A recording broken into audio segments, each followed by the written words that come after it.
Cerita Tuan Guru Bayanul Arifin Akbar tentang pertemuan Rasulullah dengan orang Arab Badui kala tawaf di Ka'bah.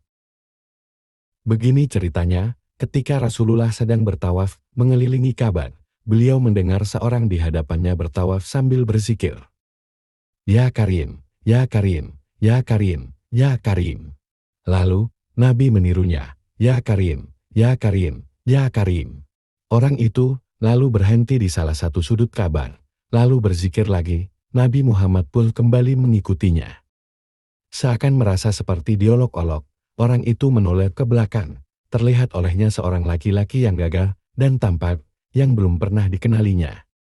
Orang itu lalu berkata, "Wahai orang tampan, apakah engkau memang sengaja memperolok-olokku karena aku ini adalah orang Arab Badui? Kalaulah bukan karena ketampananmu dan kegagahanmu, pasti engkau akan aku laporkan kepada kekasihku, Muhammad Rasulullah." Rasulullah pun tersenyum, lalu bertanya, "Tidakkah engkau mengenali nabimu, wahai orang Badui?" Orang itu menjawab, "Belum dengannya." Lalu, Rasulullah bertanya, "Jadi, bagaimana engkau beriman kepadanya?"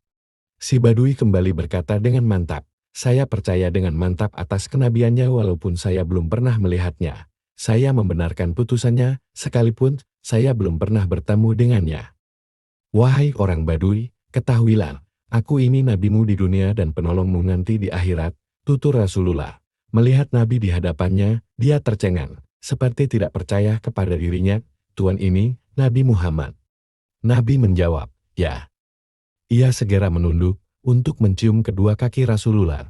Melihat hal itu, Nabi segera menarik tubuh orang Badui itu seraya berkata kepadanya, "Wahai orang Badui, janganlah berbuat serupa itu. Perbuatan seperti itu biasanya dilakukan oleh hamba sahaya kepada tuannya.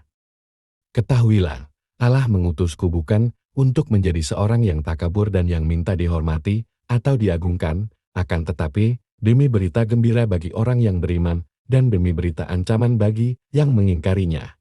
Menurut keterangan dari Tuan Guru Bayan, ada dua makna penting dalam kisah di atas yang dapat dijadikan pelajaran. Pertama, terkait dengan kebanggaan tiada tara seorang hamba bertemu dengan Nabi pembawa kebenaran di dunia dan pemberi syafaat di akhirat kelak. Gerakan tunduk untuk mencium kaki Rasulullah merupakan perilaku spontan yang dilakukan orang biasa karena mendapatkan sesuatu yang tak terhingga. Hal ini wajar sebab tidak semua umat dapat bertemu dengan Nabi Muhammad.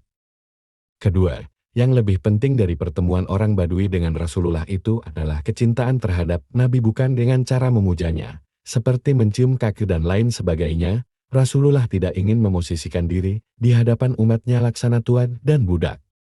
Semoga dari kisah ini, kita mengambil hikmah dari cerita ini, agar kita bisa menjadi umat Nabi yang cinta akan Nabi kita Muhammad Sallallahu Alaihi Wasallam. Amin.